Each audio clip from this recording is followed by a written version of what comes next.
Good morning student. आज हम BSTC second year में आज का हमारा सब्जेक्ट है बच्चे और सीखना, जिसके अंतर्गत आज हम अध्ययन करेंगे सीखने के बाधक कारक। नेक्स्ट क्लास में हमने देखा था कि सीखने के सार्थक कारक कौन कौन से थे, जिसके अंतर्गत हमने अभिप्रेरणा, रुचि, अवधान, आकांक्षा स्तर और समूह गति के बारे में अध्ययन किया था, जो सीखने के लिए सार्थक यानी सीखने के लिए हम बच्चों को या छात्र को गति प्रदान करते थे। अब हम देखते हैं बाधक कारक, जो कि सीखने की प्रक्रिया में कठिनाइयां उत्पन्न करते हैं, जिसके अंतर्गत हम देखते हैं, अगर हम देखें तो पाठ्यक्रम में केवल जो बाधक कारक लिए गए हैं वे लिए गए अहम गृहस्थता और थकान, चिंता और अनुपयुक्त शिक्षण विधियों को बाधक कारक माने गए हैं, जो सीखने सिखाने की प्रक्रिया में कठिनाइयां या बाधा उत्पन्न करते हैं। जिसके अंतर्गत हम देखें तो पहला कारक है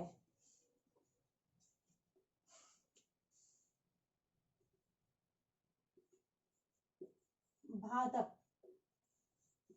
कारक।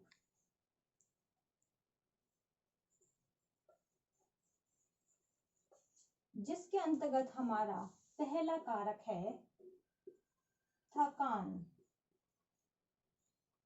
अब हम देखते हैं कि जो मनोवैज्ञानिक थे उनकी दृष्टि से हम देखें तो बालकों को थकान अधिक महसूस होती है, जिसके कारण हम देखते हैं कि छात्रों की जो कार्य क्षमता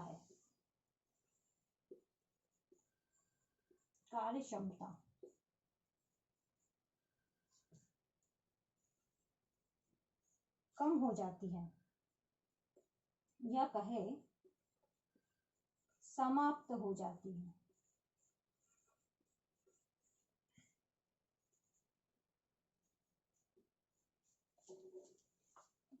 क्योंकि जब बालकों को थकान महसूस होने लगती है तो छात्र की कार्य क्षमता क्या होती कम होने लगती है, समाप्त होने लग जाती है, जिससे उनकी सीखने सिखाने की प्रक्रिया में कठिनाइयां उत्पन्न होती है, या हम कहे तो वह सक्रिय रूप से भाग नहीं ले सकते हैं। क्योंकि हमने देखा है कि अगर हम छात्र को सिखा रहे हैं, हमारा कितना ही अच्छा टॉपिक हम क्यों ना पढ़ा ले, अगर छात्र अपने आप में अगर थकान महसूस करते हैं तो छात्र कक्षा में रुचि के साथ नहीं पढ़ पाते, उन्हें थकान के कारण ना उनका पढ़ाई में मन लगता है, केवल वह आराम ही करते हुए मिलते हैं। तो थकान सीखने के बाधक कारक में बाधा रख डालता है। अब नेक्स्ट है चिंता।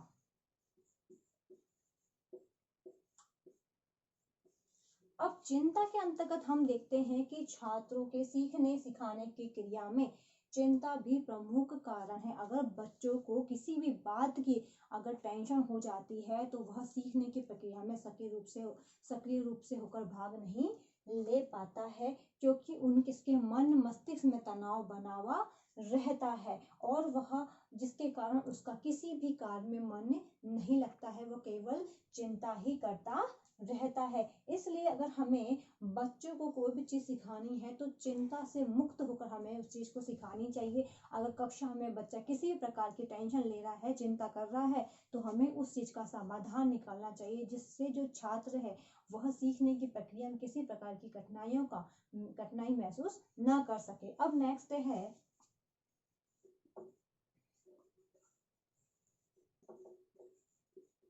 भग्नांशा। अब भग्नांशा के अंतर्गत हम देखते हैं कि किसी भी कार्य को बार बार कार्य करने पर अगर मनुष्य को असफलता प्राप्त होती है तो वह मानसिक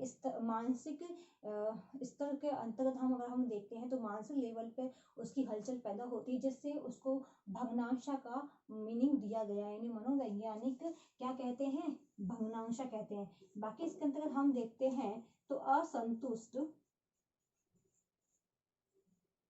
निराश, हताश आदि शब्द को हम कह सकते हैं। ये सब वर्डिंग को हम भग्नांशा के अंतर्गत यूज करते हैं। तो इसके अंतर्गत अगर हम देखते हैं तो छात्र को क्या होती है, चिंता, असंतुष्ट होता है या टेंशन लेने लग जाता है, जिसके अंतर्गत हम इसे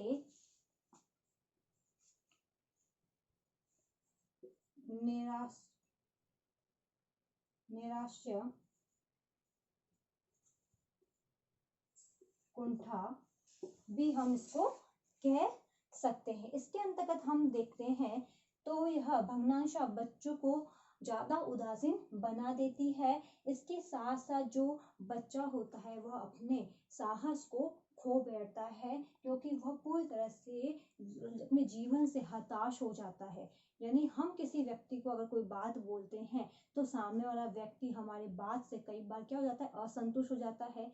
कोई व्यक्ति है अगर उसके वो बहुत गरीब है तो गरीब से हताश हो जाता है, तो उसके माइंड में हर प्रकार की टेंशन बनी हुई रहती है और उस चीज में वह खोया हुआ रहता है।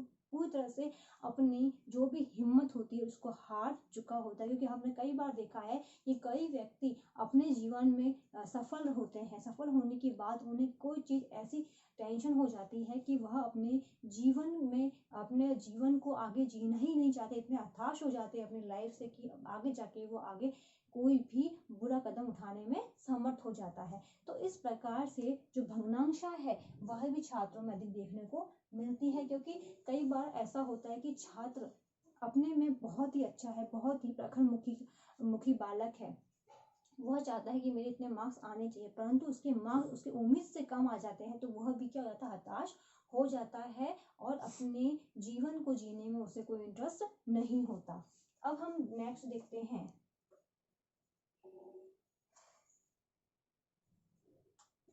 अहम ग्रस्तता। अब अहम ग्रस्तता के अंतर्गत हम देखते हैं तो इसको हम आत्म या सेल्फ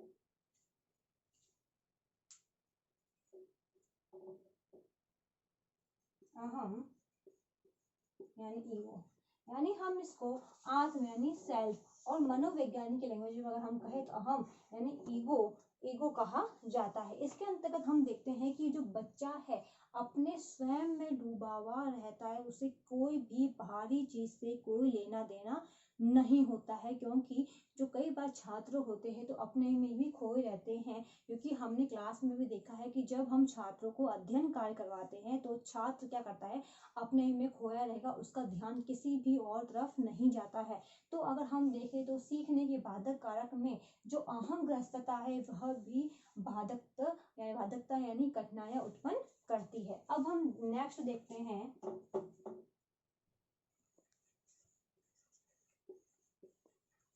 अनुपयुक्त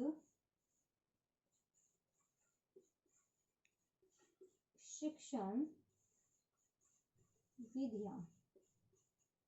इसके अंदर आगे हम देखते हैं तो मनोवैज्ञानिक ने यह बताया है कि अनुपयुक्त शिक्षण विधियों के माध्यम से छात्रों को पढ़ाया जाता है तो छात्र सीखने की प्रक्रिया में उनमें कठिनाइयां उत्पन्न होती है। जिसके अंतर्गत उन्होंने कहा है कि जो बच्चे होते हैं उनकी भिन्न भिन्न आयु वर्ग होता है, उनकी विभिन्नताएं होती है, उनका मानसिक स्तर होता है, वो सबके अलग अलग होते हैं। तो हमें छात्रों के मानसिक स्तर को ध्यान में रख के उसकी विभिन्नताओं को ध्यान में रखकर शिक्षण कार्य करवाना चाहिए। जो कि हम देखते हैं कि वर्तमान समय में अगर हम छात्रों को कविता के माध्यम से, खेल के माध्यम से अगर हम सिखाते हैं तो छात्र उस सीखने की प्रक्रिया में उन्हें रुचि उत्पन्न होती है, वो ध्यान पूर्वक सुन पाते हैं। अगर हम शिक्षण विधियों को अलग तरीके से यानी गलत तरीके से पढ़ाते हैं तो छात्र को सीखने की प्रक्रिया में कठिनाइयां उत्पन्न होने लग जाती है। तो ये थे सीखने के बाधक कारक।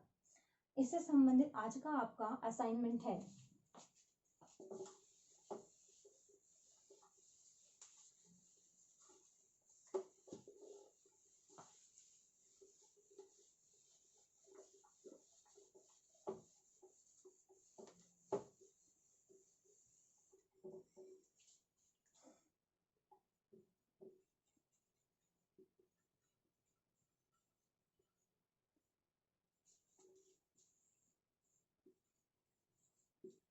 सीखने के बाधक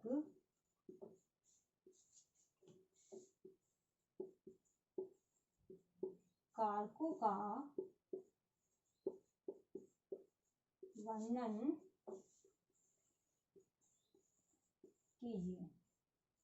कि सीखने के बाधक कारकों का वर्णन कीजिए। ये क्वेश्चन आपको आपकी नोटबुक में उतारना है। अंत में एक विशेष बात, जैसा कि आप सभी को पता है कि देश में कोरोना ऐसी महामारी बहुत फैल रही है। इससे सुरक्षित रहने के लिए आप मास्क लगाइए, हाथों को सैनिटाइज करिए। यदि आप बाहर जाते हैं, किसी व्यक्ति के संपर्क में आते हैं, तो कम से कम 6 फीट की दूरी बनाए रखिए, जिससे आप सुरक्षित होंगे तो आपका घर भी सुरक्षित रहेगा। धन्यवाद।